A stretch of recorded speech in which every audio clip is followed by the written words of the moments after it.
দাঁড়িয়েছে এক সত্য বলার জন্যে, যেই সত্য বলার জন্য এই দেশের মানুষ আমাদেরকে প্রতিনিধিত্ব করার জন্য জাতীয় সংসদে পাঠিয়েছে।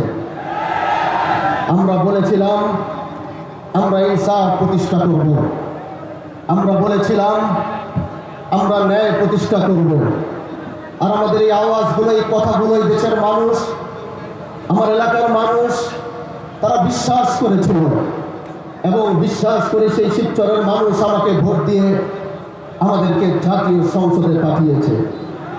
মওলানা আল্লামা মামুনুল হক দামাত বারাকাতুহু আমার উপর আস্থা রেখেছেন।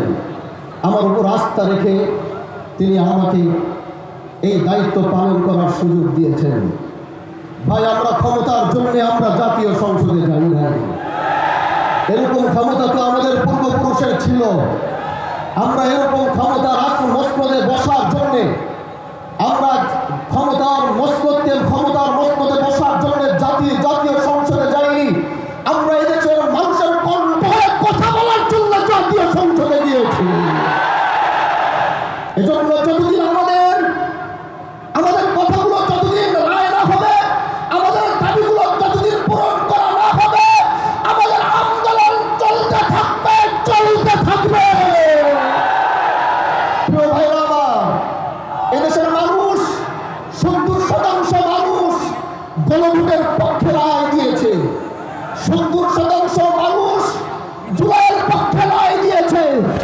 এজন্য এদেশের জনগণের ম্যান্ডেটের বাইরে গিয়ে অন্য কিছু করার কোন সুযোগ করা হবে না। প্রিয় ভাইরা আমার, আমরা সরকার পতনের আন্দোলনে নামি নাই।